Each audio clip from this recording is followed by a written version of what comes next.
Permata TV YouTube Indonesia dengan bangga mempersembahkan sebuah storytelling kekinian abad ini diangkat dari karya besar Eza Mintarja yang sangat populer di masanya, berlatar belakang kisah tanah Jawa masa lampau dengan judul Kisah Arya Manggada.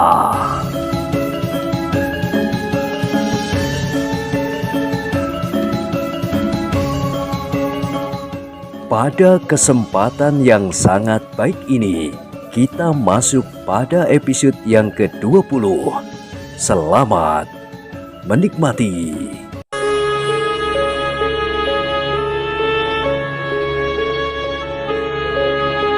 Pada episode sebelumnya telah diceritakan, ketiga orang itu tidak membantah lagi.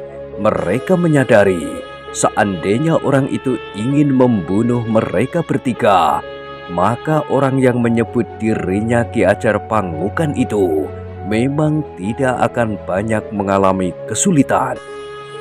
Beberapa saat kemudian, mereka telah meninggalkan jalur jalan menuju ke padepokan yang dihuni orang-orang yang berilmu sesat.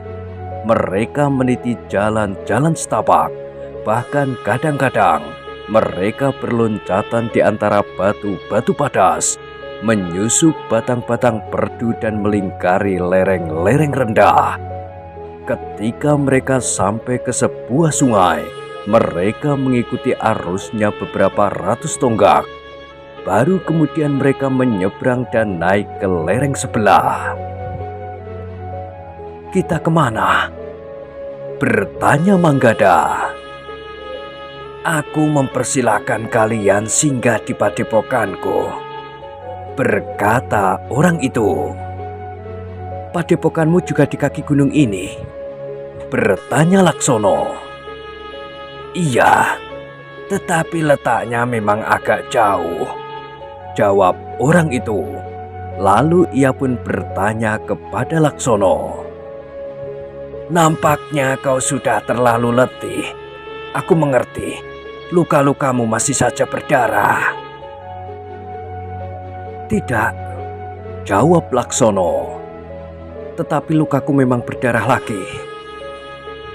"Kita dapat beristirahat sebentar. Kita sudah berada di tempat yang agak jauh dari daerah pengawasan Panembahan Leptogati," berkata Ki Ajar Pangukan itu.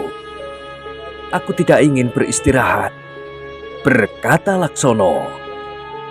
"Aku hanya ingin memampetkan darahmu saja," jawab Ki Ajar.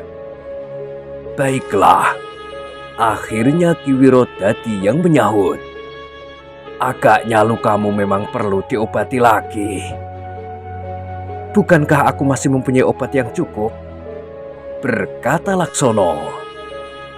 "Karena itu, sebaiknya obat itu dipergunakan," sahut Ki Ajar. Laksono tidak membantah lagi.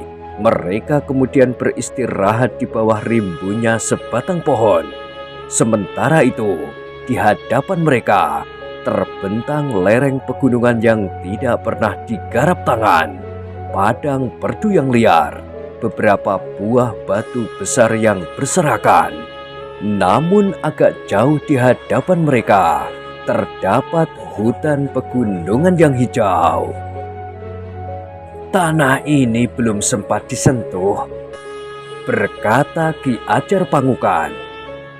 "Berbeda dengan daerah di sekitar padepokan dan anak-anak padepokan Panembahan Leptogati. Di sana air sudah dimanfaatkan sebaik-baiknya, sehingga di beberapa bagian nampak sawah yang subur." Namun tiba-tiba Manggada teringat akan kepentingan mereka datang ke tempat itu. Karena itu ia berkata, "Ki Ajar, kedatangan kami ke tempat ini bukannya sekedar bertamasya di lereng pegunungan. Kami telah bertekad untuk mengambil anak perempuan Ki Wirodadi yang telah diserahkan kepada orang-orang berilmu sesat itu." "Aku mengerti," jawab Ki Ajar. "Jadi bagaimana? kau sengaja membelokkan arah perjalanan kami?" bertanya Laksono. "Iya, aku memang sengaja membawa kalian keluar dari jalan kematian.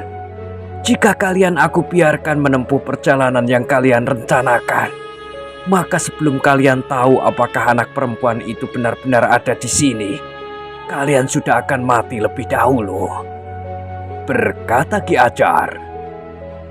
"Tetapi bagaimana dengan anak itu?" bertanya Ki Wirodadi. "Kita memang harus berbuat sesuatu sebelum bulan purnama beberapa hari lagi, tetapi tidak dengan membunuh diri," berkata Ki Ajar Pangukan. "Tetapi dengan cara apa?" desak Laksono. Ki Ajar tertawa, katanya, "Kau mengingatkan aku kepada seseorang pahlawan yang gugur beberapa bulan lalu di lereng gunung ini pula. Ia datang untuk mencari anaknya. Bahkan ia sendiri saja dengan membawa segerobak senjata. Seperti kalian, pedang, busur dan anak panah, pisau-pisau belati dan tombak, bindi, trisula, nenggala, dan barangkali bajra." Orang itu berhenti sejenak, lalu katanya, "Tetapi semua itu tidak akan berarti apa-apa. Jumlah pengikut Panembahan Leptogati cukup banyak." Manggada, Laksono dan Ki Wirodadi menundukkan kepalanya. Mereka melihat bagaimana orang tua itu mengangkat tangannya dan kemudian melontarkan ilmunya, membuat 5 buah lubang yang cukup untuk mengubur 5 sosok mayat. Dengan demikian, mereka dapat membayangkan betapa besar kemampuan ilmu orang itu dibandingkan dengan mereka bertiga, dibandingkan dengan anak panah dan busur mereka, dibandingkan dengan pedang dan pisau-pisau kecil mereka. Karena ketika orang itu tidak menyahut, Ki Ajar pun berkata, "Lihat lagi luka itu, obati lagi jika perlu." Manggadalah yang kemudian melihat lagi luka saudara sepupunya. Ia memang merasa perlu untuk menaburkan lagi obat pada luka Laksono. Dalam pada itu Ki Ajar berkata lagi, "Padepokanku tidak berisi apa-apa.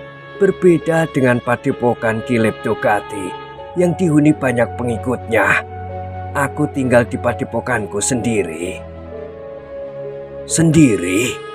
bertanya Ki Wirodadi. Ki Ajar Pangukan tertawa, katanya dengan nada rendah, "Iya, sendiri saja. Jika aku tinggal bersama beberapa orang, maka kehadiranku di sini akan segera diketahui oleh Sang Panembahan." Ketiganya tidak menyahut. Mereka kemudian meneruskan perjalanan. Padang perdu itu semakin lama memang menjadi semakin banyak ditumbuhi pepohonan yang cukup besar. Pohon mindi, pakis hutan dan beberapa jenis pohon berduri. Ilalang pun tumbuh semakin tinggi. Beberapa saat kemudian, mereka melintasi sebuah parit yang berair bening. Namun mereka mendengar tidak jauh dari tempat itu terdapat sebuah gerojokan. Agaknya air parit itu sampai ke lereng yang agak terjal. Ki Ajar agaknya mengetahui bahwa ketika orang itu sedang memperhatikan suara gerojokan, katanya, "Kita memang akan pergi ke gerojokan itu." Ki Wirodadi termangu-mangu. Namun Ki Ajar berkata, "Marilah kita teruskan perjalanan kita. Sebelum senja kita harus sudah sampai." Ketiga orang itu menengadahkan wajahnya hampir berbareng. Matahari memang sudah menjadi semakin rendah. Beberapa saat mereka berjalan, mereka memanjat tebing. Tak lama kemudian meniti jalan-jalan sempit yang menurun, meloncati bebatuan, dan sekali-sekali meluncur berpegangan rumput-rumput liar, sehingga mereka tiba di sebuah lembah yang diapit oleh lereng yang ditumbuhi berbagai macam pepohonan, besar dan kecil. Seakan-akan mereka memasuki lembah hijau subur, jauh berbeda dengan tanah-tanah gersang yang baru saja mereka lewati. Suara gerojokan itu semakin dekat. Akhirnya mereka sampai ke lingkungan yang basah, seperti rawa dangkal. "Itulah gerojokan itu," berkata Ki Ajar Pangukan. Gerojokan itu cukup tinggi. Air dari parit yang tadi mereka seberangi meluncur dari atas tebing dan jatuh ke lembah, kemudian mengalir menelusuri lembah dan hilang ke dalam rimbunnya pepohonan di lembah itu. "Marilah," berkata Ki Ajar Pangukan. "Aku persilahkan kalian singgah di padepokanku." Ketiga orang itu mengerutkan keningnya, namun sambil tertawa Ki Ajar berkata, "Hehehe, padepokan menurut pengertianku memang agak lain dari padepokan menurut pengertian orang lain." Keempat orang itu kemudian memanjat kembali lereng lembah itu, kemudian berbelok di belakang pepohonan. Ternyata terdapat sebuah dataran yang tidak terlalu luas. Di atas dataran yang nampaknya sengaja dibuat itu, terdapat sebuah rumah kecil beratap ilalang. "Inilah padepokanku," berkata Ki Ajar sambil tertawa. Ketiga orang yang mengikutinya mengangguk-angguk. Hampir di luar sadarnya Ki Wirodadi bertanya, "Ki Ajar tinggal seorang diri di sini?" "Iya, seorang diri," jawab Ki Ajar. Namun kemudian katanya, "Tetapi aku dikawani oleh seorang pembantuku, seorang yang bertubuh cacat, agak bongkok dengan kaki yang sedikit timpang. Ia adalah orang yang setia dan baik. Setiap pagi ia mengambil air dari gerojokan itu dan kemudian menyediakan minum dan makanku, mencari kayu bakar dan menyapu halaman." Ketiga orang itu mengangguk-angguk. Namun sementara itu, Ki Ajar pun telah mempersilahkan ketiga tamunya memasuki halaman yang memang nampak bersih. "Duduklah." Ki Ajar telah membawa tamunya duduk di serambi di sebuah amben bambu yang panjang. Sementara Ki Ajar sendiri langsung masuk ke dalam rumahnya. Untuk beberapa saat lamanya, ketiga orang itu duduk sambil mengamati keadaan di sekelilingnya. Suara gerojokan masih terdengar, hanya kadang-kadang angin berubah arah sehingga suaranya menjadi lemah. Tetapi sering terdengar gerojokan itu menjadi begitu dekat. Halaman rumah Ki Ajar nampak bersih meski tanpa tanaman hias. Agak jauh dari rumah terdapat kebun pisang yang agak luas. Di belakang kebun itu terdapat rumpun bambu lebat. Agaknya kebun di belakang rumah Ki Ajar itu berhubungan langsung dengan hutan yang tumbuh memanjang di sekitar gerojokan. Hutan yang tidak terlalu luas, namun agaknya cukup lebat. Bahkan masih ada beberapa batang pohon raksasa bertebaran. Ketiga orang itu tertarik pada beberapa jenis burung yang ada di sekitar rumah itu. Burung yang kicaunya seakan-akan mendekatkan ketiga orang itu pada alam. Suara angin, gerojokan, burung berkicau dan suara kera pelengkap suasana tenang padepokan itu.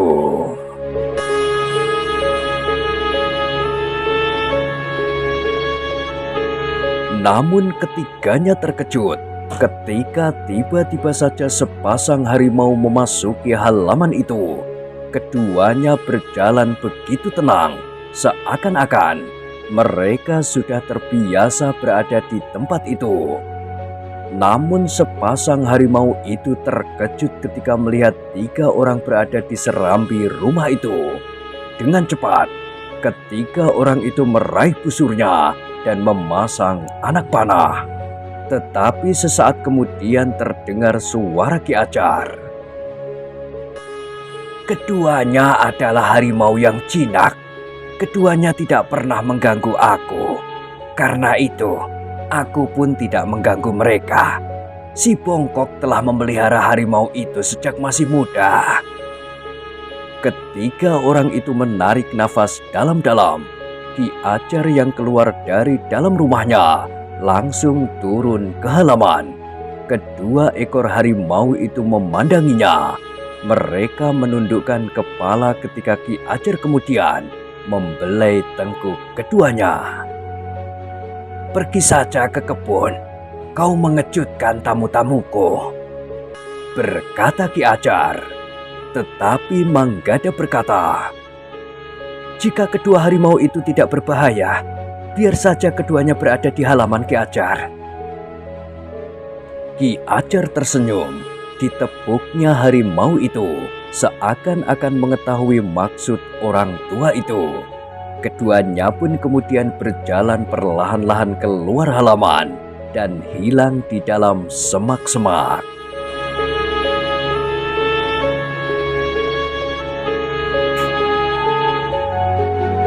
Ketika Ki Ajar kemudian duduk bersama mereka, ia berkata, maaf, aku sedang menghidupkan api di perapian.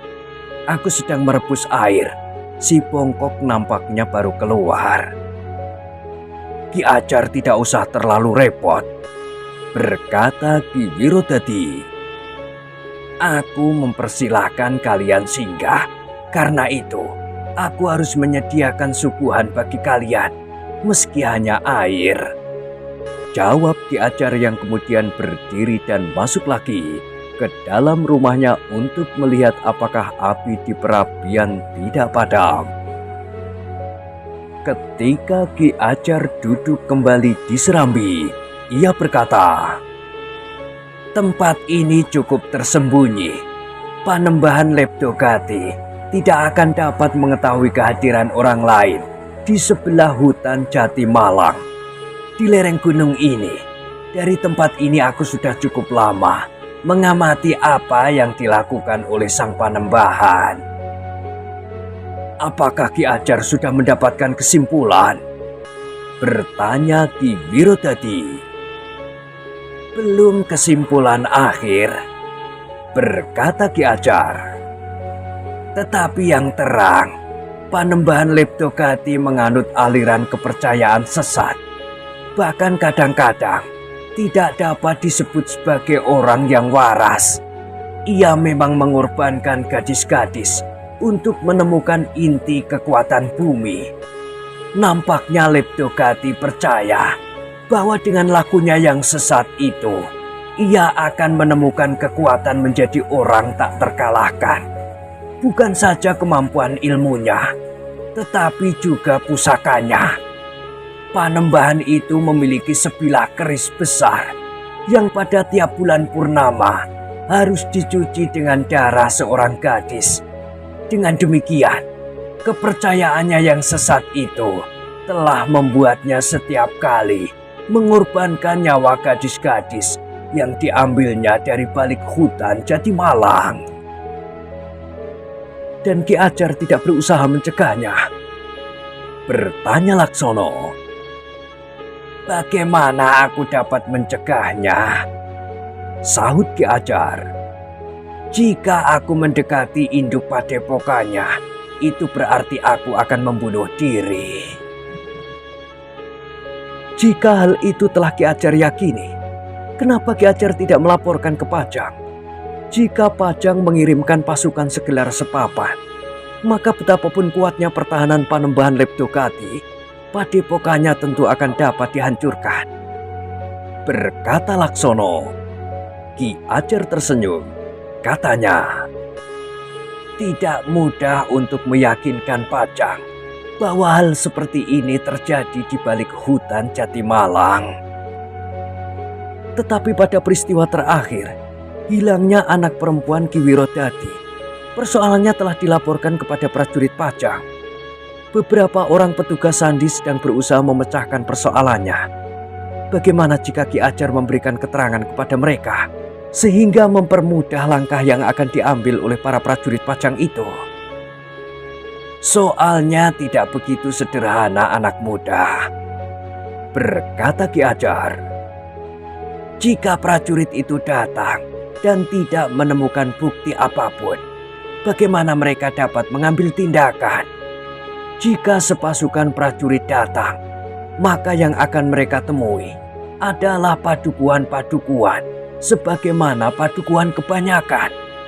Mereka tidak akan menemukan sebuah padepokan dengan sanggar khusus untuk menyerahkan persembahan bagi ilmu sesat mereka. Tidak akan ada alas persembahan di mana gadis-gadis itu dibaringkan, kemudian ditusuk dengan keris itu tepat pada jantungnya. Para prajurit itu tidak akan menemukan apa-apa. Tetapi sikap permusuhan seperti yang dilakukan oleh kelima orang itu akan dapat dipergunakan sebagai alasan penyelidikan selanjutnya di lingkungan ini, berkata Laksono pula. Ki Ajar itu tersenyum, katanya, jika yang datang pasukan Pajang, mereka tidak akan menjumpai orang-orang seperti itu. Jadi, desak Laksono, yang dijumpai oleh para prajurit Pajang adalah para petani yang bekerja tekun di sawah mereka masing-masing, mencangkul dan menyiangi tanaman, memperbaiki tanggul dan pematang, dan pekerjaan-pekerjaan lainnya. Para prajurit Pajang tidak akan bertemu dengan orang yang bernama Panembahan Leptogati, meskipun orang yang disebut Panembahan itu telah berbincang-bincang dengan para prajurit sebagai seorang petani yang menunggui air di tepi parit, berkata Ki Ajar. Licik sekali, geram Laksono.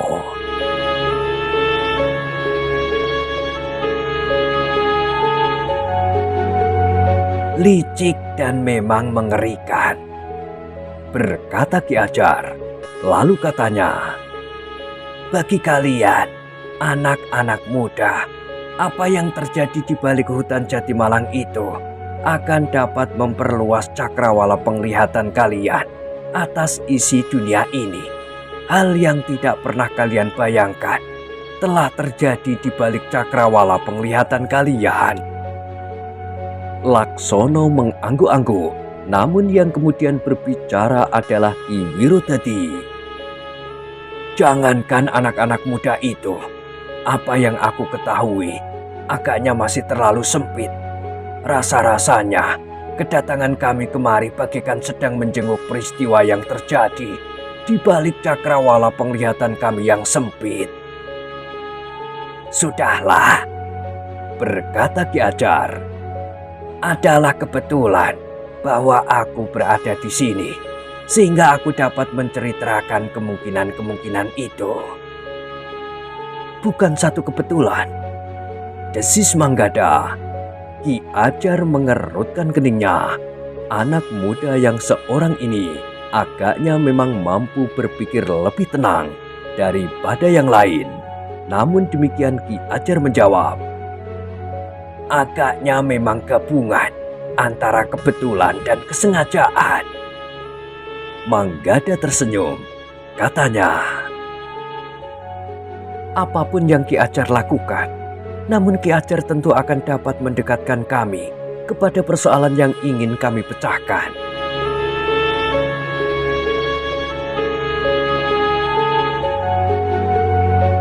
Ki Ajar mengangguk-angguk, sementara Ki Wirodadi berkata, waktu kita tinggal sedikit. Jika saatnya purnama naik, maka akan ada lagi satu jiwa melayang. Mungkin yang akan mendapat giliran kali ini adalah anak perempuanku. Ki Ajar mengangguk-angguk. Katanya, perbuatan itu memang harus dihentikan. Menurut pendengaranku, keris itu menuntut 100 nyawa untuk menjadikannya pusaka tidak ada duanya di dunia ini. Jika keris itu ditusukkan untuk ke-100 kalinya pada jantung seorang gadis, maka keris itu akan mempunyai tuah yang tidak ada bandingnya. Keris itu akan sanggup melawan semua pusaka yang ada di tanah ini, termasuk Kanjeng Kiai Pleret. Terasa bulu tengkuk mereka meremang mendengarkan penjelasan itu.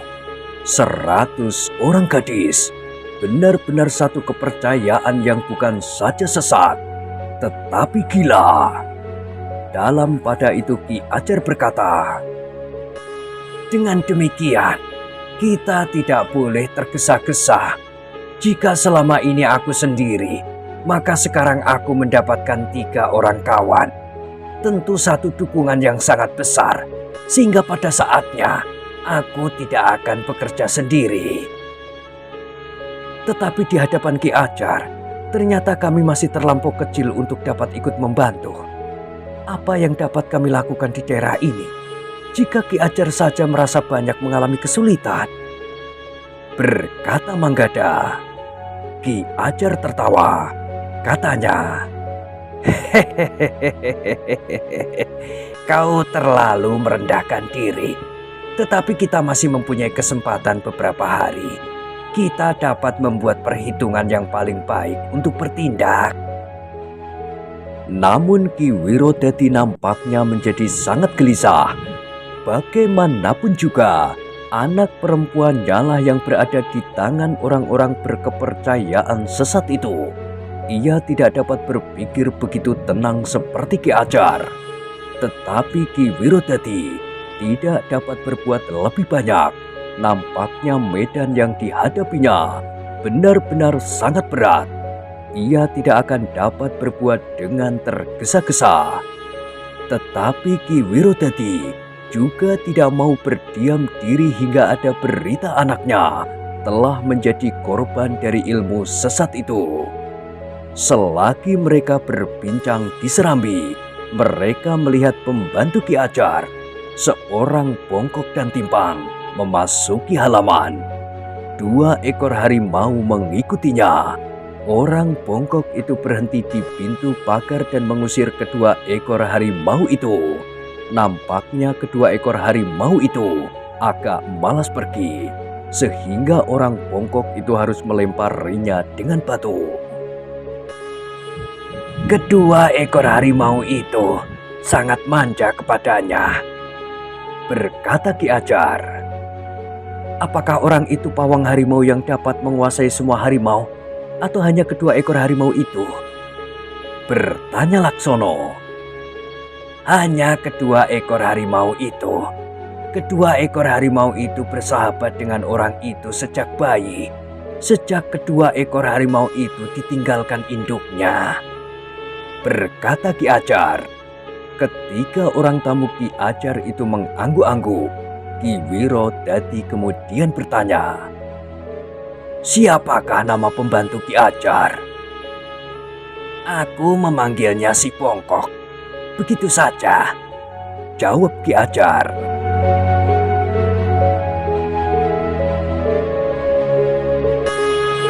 Tetapi jika kami menyebutnya demikian, tentu kami telah berbuat tidak sopan.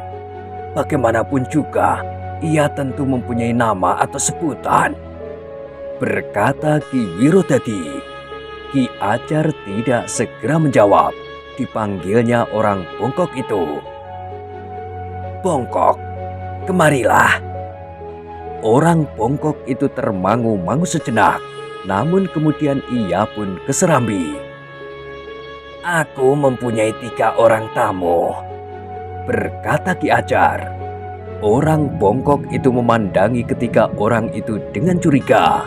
Ketika matanya singgah pada busur dan anak panah, ia berdesis.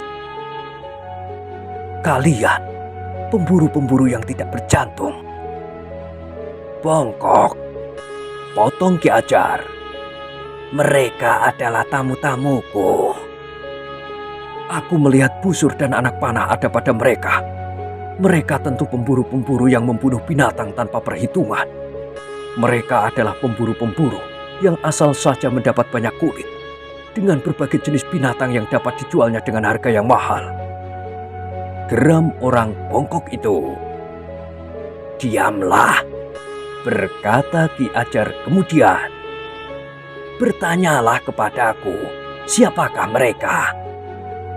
Orang bongkok itu termangu-mangu, namun Ki Ajar membentak. Cepat, bertanyalah kepadaku. Siapakah mereka, Ki Ajar? Orang bongkok itu kemudian bertanya. Ki Ajar tertawa, kemudian menjawab. Mereka adalah tamu-tamuku. Akulah yang mempersilahkan mereka singgah di gubuk kita ini. Karena itu, kau harus bersikap baik kepada mereka.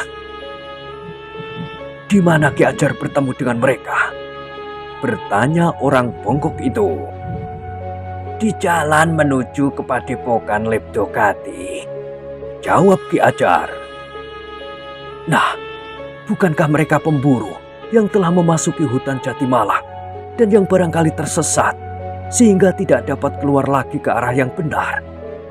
Berkata orang bongkok itu. Kau jangan memperbodoh orang lain, berkata Ki Ajar. Mereka memang pengembara. Mereka tidak begitu mudah tersesat, apalagi mereka mendapatkan petunjuk dari kemiringan tanah dan arah puncak gunung itu. Jadi apa yang terjadi atas mereka? Apakah mereka ingin berburu di hutan pegunungan yang mempunyai beberapa jenis binatang berkaki belah yang tidak dimiliki oleh hutan Jatimalah? Bertanya orang bongkok itu. Kemarilah. Suara Ki Ajar menjadi lunak. Perkenalkan dirimu. Selama ini aku memanggilmu dengan si bongkok saja. Tetapi ketika aku sebut nama itu, ketiga tamuku menolak. Mereka merasa diri mereka tidak sopan dengan menyebut cacatmu itu. Karena itu, duduklah dan sebut namamu. Kemudian kita berbicara tentang tamu-tamu kita serta niat mereka. Orang bongkok itu termangu-mangu sejenak. Namun kemudian ia duduk bersama mereka di serambi itu.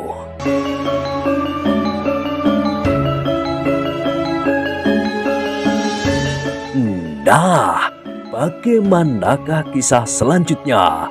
Silahkan ikuti terus kisah Arya Manggada pada episode berikutnya. Sampai jumpa.